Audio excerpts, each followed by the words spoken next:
Welcome to the Escape Effect, where the hints are free.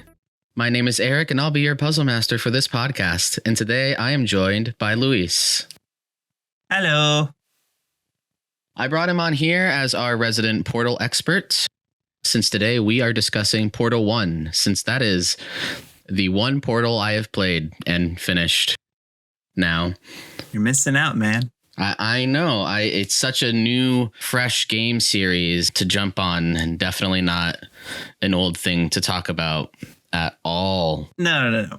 Portal doesn't get old. None of Valve's games get old. That's what it is, right? It's that Valve magic. Yeah. I don't know how they do it. I don't know if the source engine is haunted or something, but it's constantly timeless. Overall, I am a big fan. I know that the series really kicked off with 2, and I'm excited to play that. I'm not sure how the first game was received. Okay, so Portal was built kind of just to be like a little side project while they were making Half-Life 2. I think it was received pretty well. For a long time, it was considered one of the best first-person puzzle games. So it was kind of a no-brainer when Valve decided to make a second one and never continue the series past that. Yes, we know Valve's reputation for not making threequels.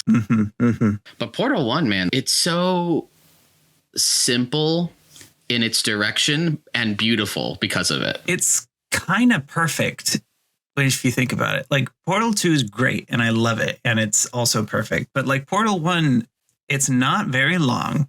It doesn't bog you down with a lot of plot. And most of the story is told through environmental storytelling. Yeah, there's a lot of inference. Yeah. Because it's just you and the machine, who I don't know if that's GLaDOS, since that it doesn't actually have a name in the first game. It is GLaDOS. Okay, I wasn't sure. Yeah.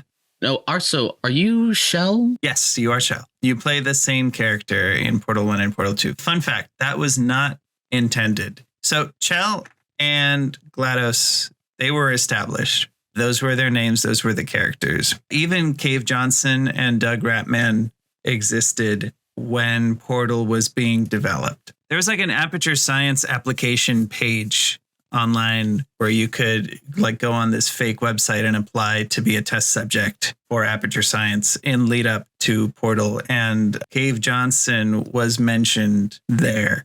So they definitely had a lot of lore in mind when they were developing the project. I don't know if you know this, Portal exists in the same continuity as Half-Life. I didn't know that, and Half-Life is on my list. I want to talk about mechanics because honestly, the portal gun, that is probably one of my favorite mechanics in a game ever. Oh, it's iconic. Yeah. I mean, we've played a first-person shooter called Splitgate that was basically Halo, but with portal guns, and that was so much fun. Yes. So, yeah, going back to see the inspiration for that in this was, wow. Each puzzle, it starts out really simple. And honestly, I love how simple it is. I love that it's just there's a hole and then there's another hole. And you can do so many different things with that. I hate when puzzle games bog you down with a ton of different mechanics that you have to learn in order to adapt. I really like how simple it is. Yeah. Valve is really ballsy with their games in that era. Because you have the source engine, which is like, we made this physics engine that has just really realistic, good feeling physics properties. Everything is a thing that has weight and momentum and mass and stuff. So we're going to make one game where you have a gravity gun and you can just like launch things with massive momentum. And then we're going to make another game where you have a portal gun and you just make holes in space-time that carry over your momentum, and you are the physics object in that game. And that's unique to this series. Like, the original idea behind the Portal game mechanics was a student project. That checks out. It's always a student project with some really cool idea that's just like, whoa, that's so simple. How has no one thought of this before? Yeah. It was a game where you play as like this. Hold on. I'm going to look this up so I can pretend that I know this. Yeah, I'll cut this for sure. Maybe. Maybe. So the mechanics in Portal came almost directly from this student project game called Narbacular Drop, where you play as a princess. Her name was No Knees because she couldn't jump. She was captured by a demon, and there were these like demon gates that you could just move through. And those were the portals. Like if you go back and look, the portal would be this just skull face with like fiery eyes, and the eyes were either blue or orange. And Gabe Newell heard about the game and basically hired the entire team behind it and was like, make Portal. Wow. Oh, I see. Okay. Mhm. It is very different aesthetically. Yes. Yeah, it's pretty old. All the puzzles are basically get box onto big button, which Portal does too, but Portal's definitely an improvement. Yeah, I love how the complexities develop, not by adding technically new mechanics, but requiring you to think with portals, really. Like being able to use your momentum as a way to fly through a door or to get to the other side of a pit. Mm-hmm. Gotta think non-Euclidean-ish. Use your non-Euclid brain. Yes. Yeah, and it all culminates in this boss battle, which I don't really think of puzzle games and boss battles. So that was really exciting to have this like kind of high tension. I know what I need to do, but I just got to be fast enough to do it. And you're just like left and right portal constantly as you're moving about, throwing the ball and everything. I really like that fight, honestly. I love how it pretty much tests you on everything you've learned up to that point. It's a very good conclusion. Yeah, because there's a lot of object movements. You have to get the balls into the fire pit. And then you also have momentum because you need to be getting around as fast as possible. There's a time limit. Yeah, you have to be speedy. And I think you have to get in the air at some point. You do. So one of the cores that GLaDOS drops ends up on a catwalky little area, and you have to reach it. Right. Yeah, you have to ascend. Also, there's like a missile launcher. Yes, and you have to like reflect it. Mm-hmm. You have to like aim it at her. It's fun.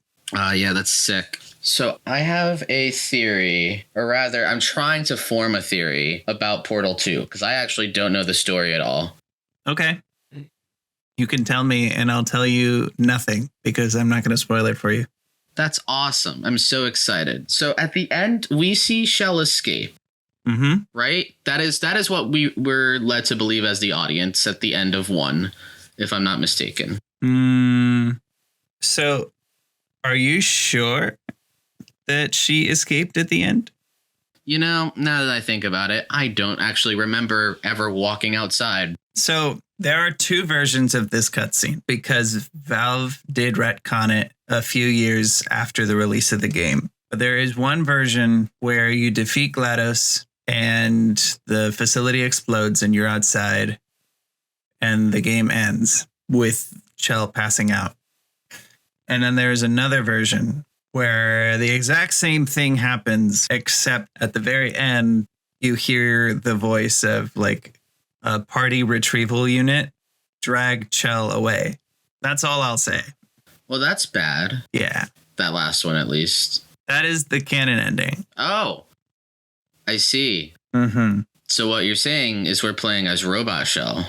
I am not saying that. Mechanized. Rebuilt, but still rebelling. You should just play Portal 2, man. It's good. Okay, cool. Well, I am excited to venture further into the Portal universe. And by that, I mean the second game. And I guess that's it. I know there are a bunch of different like mod things. There's several that are worth checking out. Portal Stories, Mel is really, really good. There's one that has like time travel. That's Portal Reloaded. Do you portal through time? Yes. That's cool. I like that. Does it take place in the same universe? Like, should I play 2 before I play it? You should definitely play 2 before you play any of the mods at all.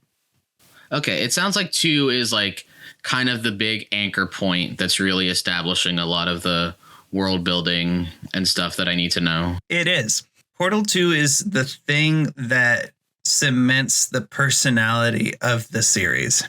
Portal 1 is a great game, but it's like the personality of Aperture Science comes from Portal 2 and the writing in Portal 2. Okay, it really comes into its own in the sequel. I could talk your ear off about it, but I'd spoil the entire series. Escape rooms. Portal, like, is basically a bunch of escape rooms, though. That's kind of the point, right? You can either consider it one big escape room with a bunch of different doors or many small escape rooms. It is a little different. Okay, it is by definition a room with puzzles that you must escape, right? So escape room, check. But also in an escape room, the mechanics change. Like, this is what I love about video games. Playing an escape room, you're really just trying to figure things out. Once you figure things out, you get an answer and you put that answer in a box. But like in a game like Portal, you're trying to actively do things. Like you're trying to reach this physical location and you're jumping and running. That's true. Yeah. And you can't create that level of nuance with just one mechanic in an escape room without the ability to do fictional things like that, basically. Create that feeling. Imagine an escape room where you have to zip line across a tower. I mean, I'd play that TBH. So I think we're good there. I think we talked about Portal at all the angles I wanted to speak about. Cool. Would this be the second episode? This is the second episode of the Escape Effect podcast, yeah. Neat. Hi, Mom. Alrighty, thank you all for coming out. This has been Eric And Luis. at the Escape Effect, and we'll quiz you later.